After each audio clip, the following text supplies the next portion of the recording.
All right, if we can all gather around this one center station right now, we are about to get started. All right, Walk for Freedom 2018. We have made it. We are here. We're here to make a difference, to shine a light on slavery. You all look beautiful today, and we want to thank you guys for coming out. On behalf of SEEN, Moody Bible Institute, and 821, we just want to give you guys a thank you. You guys are making a huge difference in this world to help end slavery. And it's such an amazing thing that we're here to do today. Now I'm going to introduce our next speaker. His name is Milton Coronado. He's a Chicago native. He's a dynamic speaker and a talented artist who has served as a high school dean, a church pastor, and as an educator. He's also a victim of the gun violence in our city that stripped his father away from him. For the past few years, he has worked with the Chicago Alliance Against Sexual Exploitation, a local organization that addresses the cultural institutions and individuals that perpetrate, profit from, or support sexual exploitation. Here, he educates young men about the harms of sexual exploitation and enlists them as allies in the movement to end violence against women and girls. Today, he traveled internationally doing what he loves best, painting and teaching about the love of God, about the love that God has for all of us.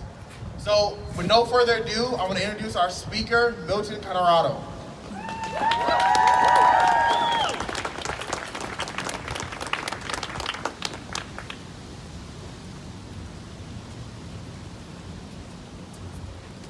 Morning, Chicago. You know, in the book of Philemon, it's the shortest book of Paul's writings in the Bible, and it deals with the practice of slavery. During the times of Paul's ministry in the city called Ephesus, if you guys heard of that or read about it, Philemon was a slave owner, and he had this slave called Onesimus. And Onesimus had stolen from Philemon, and he escaped.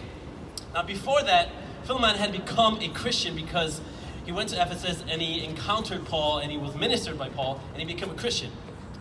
Onesimus then stole from Philemon and went to where Paul was ministering, preaching, and he then became a Christian. He shared his story to Paul, and Paul writes this letter to Philemon and says, you know what? This individual is no longer an inferior to you. He is no longer a slave, but an equal.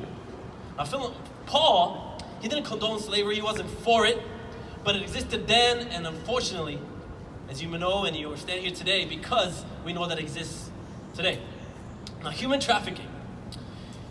It's a phrase that describes a horrific reality. It conjures up images of young girls in a third world country being snatched and thrown into an old van, driven into an abandoned building where they are blindfolded, chained, drugged, and sold for sex. When I ask some of my students what human trafficking is to them, they usually describe to me the storyline for that movie Taken. And even though that does exist in modern day today, it's probably a harsh or an extreme reality of what human trafficking is. The reality is that human trafficking is a lot more modern than just that. Researchers have shown that when we don't have a first hand of experience with an issue, we create our own understanding based on media representation. So what is human trafficking? Human trafficking is a form of modern day slavery where by using force, fraud, and coercion, one makes another person engage in a prostitution or forced labor. It is a multi-billion-dollar criminal industry that denies freedom to 24.9 million people around the world. No matter where you live, chances are it's happening near you, like here in Chicago.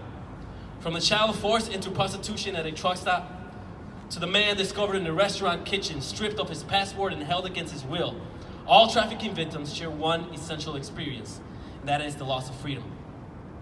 Although slavery may be commonly thought to be a thing of the past, human trafficking is slavery. The reality is that there are more people enslaved today than in the peak of the horrific transatlantic trade. Trade where it's estimated that between the 16th and 19th centuries, more than 12 to 15 million people, women, children, and men, were deported from their homes and sold as slaves. And even though slavery was abolished in 1865, slavery continues more than prominently today. Traffickers today use internet violence threats, deception, debt bondage, and other manipulative tactics to engage people in commercial sex or to provide labor to services against their will. According to the International Labor Organization, it is estimated that over 40 million victims of human trafficking exist today. Approximately 70% of women are victims of trafficking. for the purpose of sex slavery or sex exploitation. In 2007, the National Human Trafficking Hotline received reports of over 22,000 sex trafficking cases inside the U.S. And in 2016, the National Center for Missing and Exploited Children reported that an estimated 1 out of 6 endangered runaways were likely child sex trafficking victims. So here's my charge, my challenge to us all. It is not enough to just see, hear, or read. We must act. And we stand here today because we have decided to take an action, to walk today.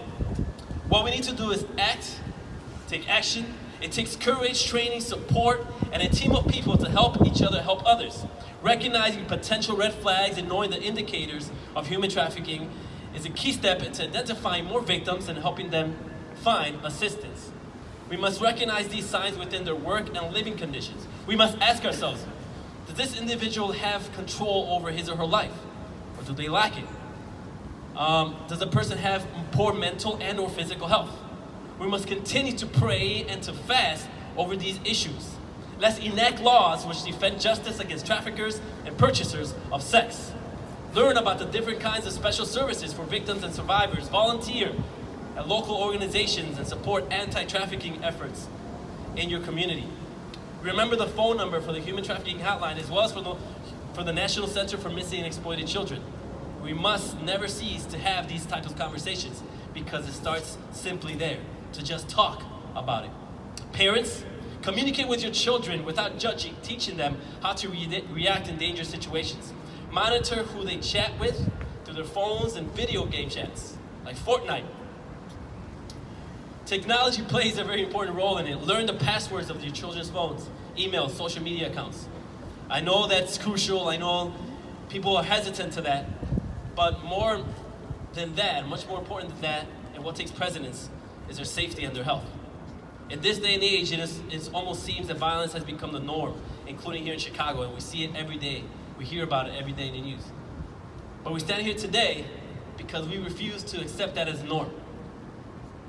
The liberal Mexican politician Benito Juárez once said, "El respeto al derecho ajeno es la paz," which means, between individuals as between nations, respect for human rights is peace.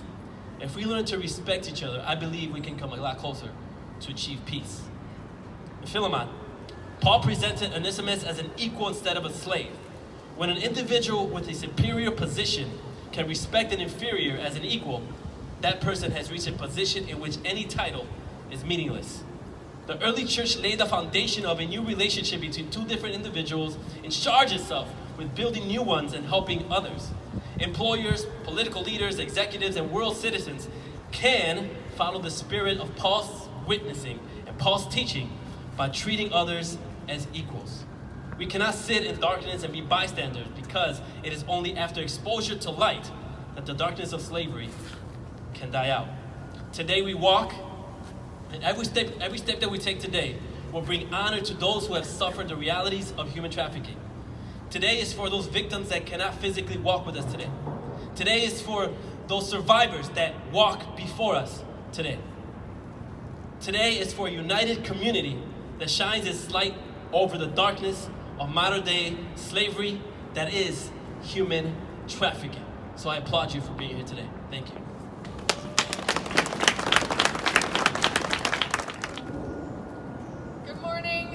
Afternoon to everyone. Thanks for coming out. I'm just going to give some simple instructions here. So we're all going to line up in a single file line. It's going to be around a 2-mile walk. We're going to head north to Division, then east towards Michigan Avenue, cut down State, and then to Michigan, down to Chicago, and then loop around back here. So that's kind of what it's going to look like. And I just wanted to pray before we start this walk. And I just want to encourage all of you as we're walking to pray or just really just ask God for help to bring awareness to what's happening here. So